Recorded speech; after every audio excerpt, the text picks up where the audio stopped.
I was able to talk to Vice President Harris on Wednesday. Had a really good conversation, as we always have. And, when we make an endorsement, we'll make that announcement on our time, nobody else's. So that's how we do things in the UAW. Which side are you on? Which side are you on? The question about the VP, our VP preferences, we can go ahead and talk about this since we're talking about the kind of presidential politics. We don't talk about this kind of stuff very often, so we'll just get these two segments out of the way in a row. So obviously it's crazy that Biden just dropped out last week. It's been less than a week since he dropped out, right? It was last Sunday. It happened after our last program, Correct. Right? I mean, That's crazy. That's crazy that it has been so recently that this has happened, but I feel like all sorts of things have happened. But that is actually the case. Biden dropped out less than a week ago, and since then, Kamala has become more or less the presumptive nominee for the Democratic Party. And, the unions have really fallen over themselves to endorse Kamala for the nomination of the Democratic Party.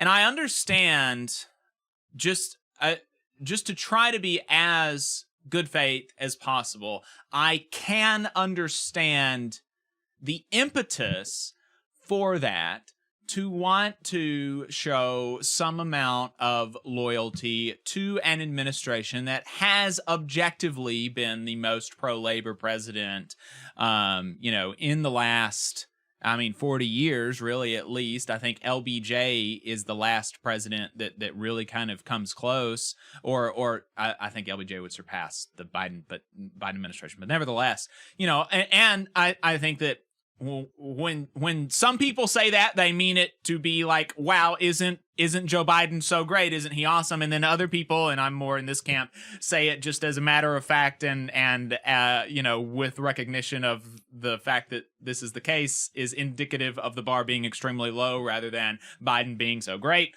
But it does seem to me to be just the case, right?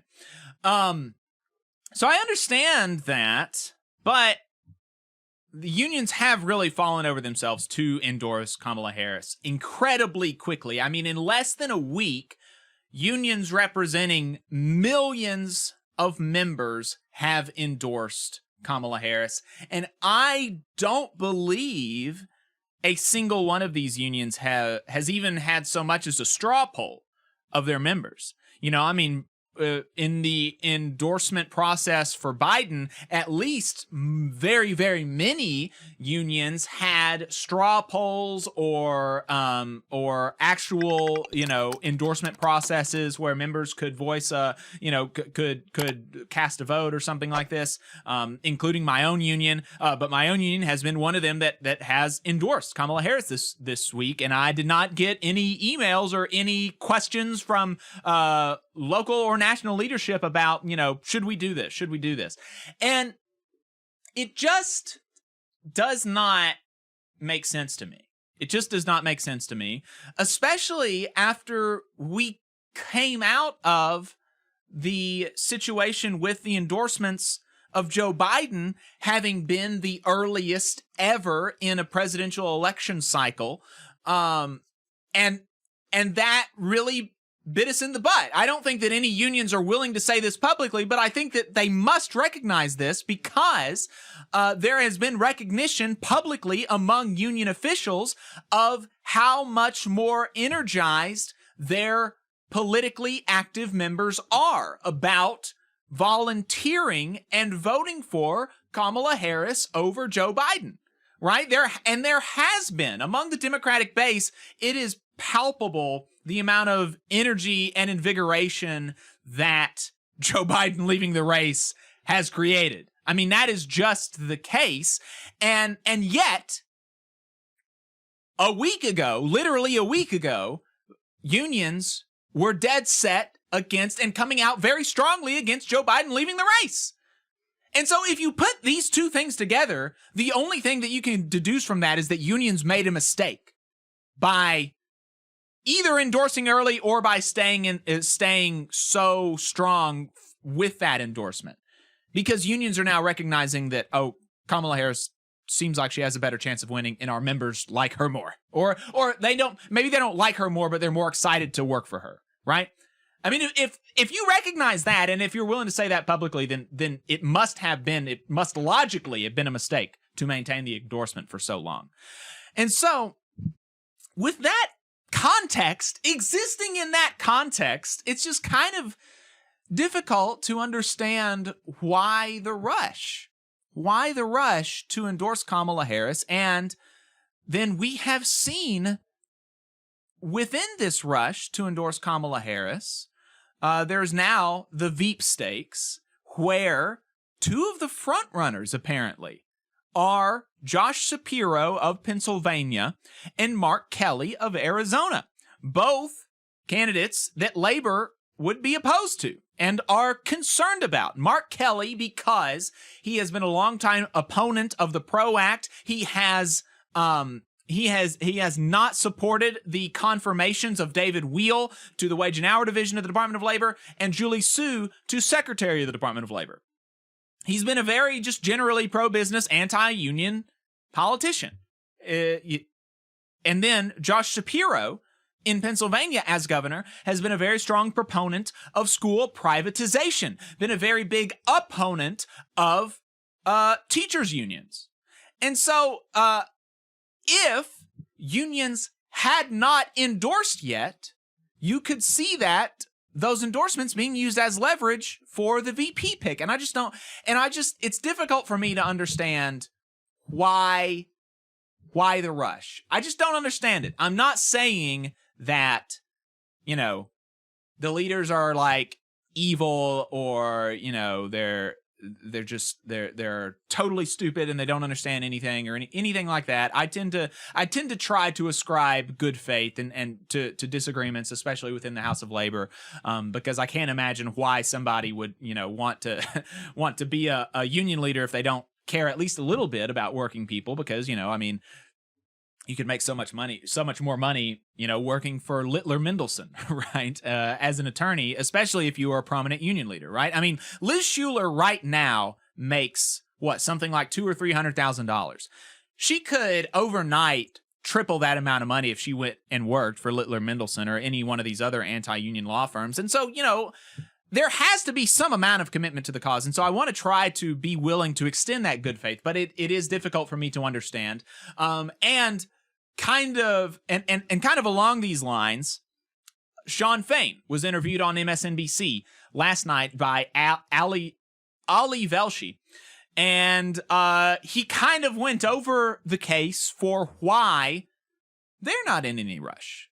Let's play this clip.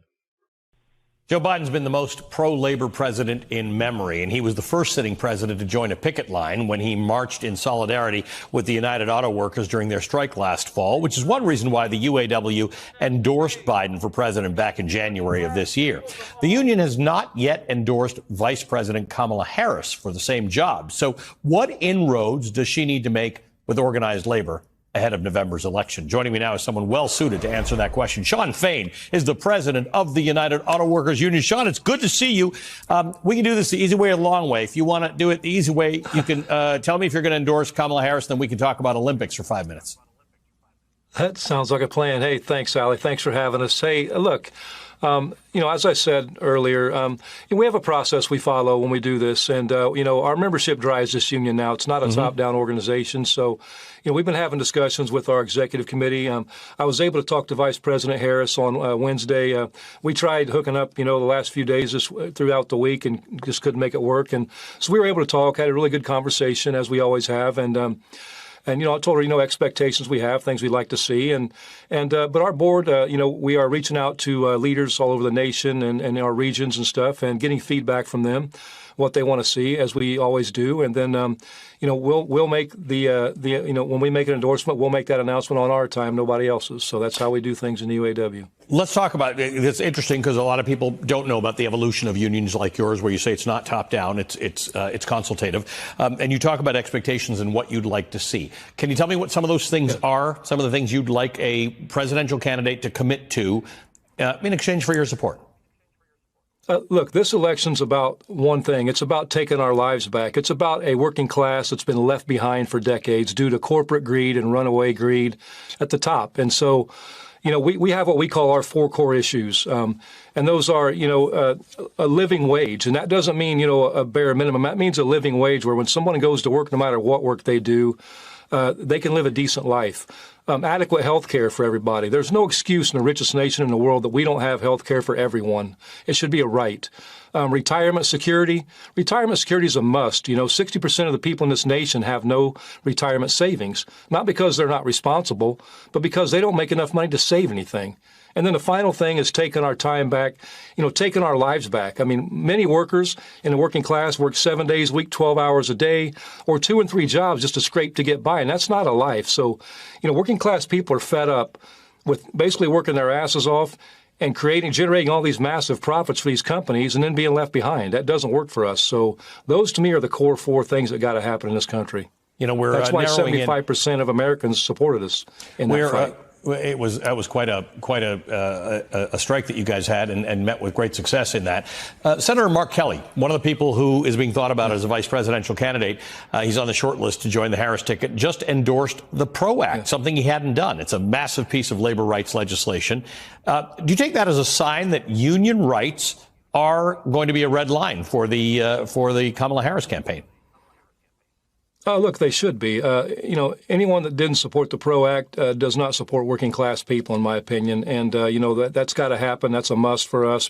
Hey, 5 seconds. Just wanted to say that this is only possible because of our donors. If you want to see more of this, then consider donating yourself at tvlr.fm/donate.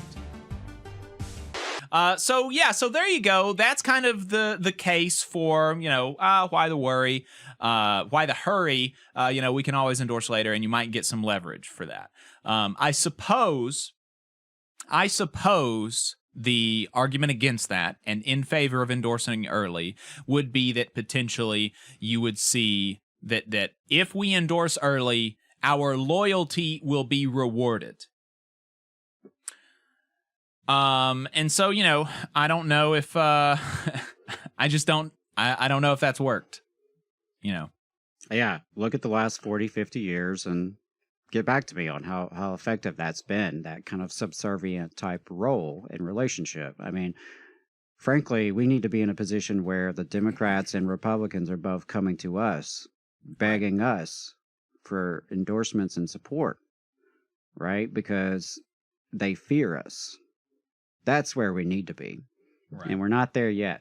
But certainly, I think we're in a better place than we were even, 4 years ago in terms of the resurgence of this labor movement and the growth of organizing and, the growth of important leaders. But, we're just not there yet where they should really be coming to us and begging for our help. Yeah, and so then what are our preferences for VP? I won't express specifically my own preferences, but I will report the reported preferences of unions and say that I am sympathetic to unions, and so people can deduce from that what they want. But reportedly, the preferences for VP are Andy Beshear of Kentucky and Tim Walz of Minnesota. Tim Walz of Minnesota has passed a significant amount of progressive legislation, free school lunch for children, among many, many, many other things, and is very popular in his home state of Minnesota. Andy Beshear is the governor of Kentucky, one of the most popular governors in the country, despite being a pretty down-the-line Democrat in a very red state, has something like 60 to 64% approval rating. And despite that, has stood up for trans children, vetoed a bill to ban gender-affirming care, all gender-affirming care for minors in the state of Kentucky. He has been a fierce advocate of public education, has opposed voucher programs in the wake of the onslaught of the school privatization people, has publicly supported union contract campaigns, walked picket lines and things like this, has spoken at many, many, many union conventions and union events, and has a very strong relationship with the Kentucky AFL-CIO and its affiliate unions. And so those are reportedly the preferences of organized labor. Andy Beshear of Kentucky and Tim Walz of Minnesota. And they don't sound bad to me. So there we go. And that's all I had on that. The only other one that I've heard is Gretchen Whitmer. Yes. From Michigan. Michigan, of course, famously repealed right-to-work legislation. Reinstituted prevailing wage. Right. So I have seen some labor folks, are supportive of her and her record. So, yeah, those are some of the ones that, we're seeing out there in conversation. And then, obviously, as you pointed out, there's some that are a little less friendly to labor that are in the conversation as well. You just saw a clip from the Valley Labor Report. We are live every Saturday morning from 9:30 a.m. till 12:30 p.m. And we pride ourselves on keeping all of our content free to everybody so that we can talk to as many working folks as possible. If you support the work that we're doing, you think that it's important, you think that it's good, then consider making a monthly contribution to the project, and you can do that on our website, tvlr.fm.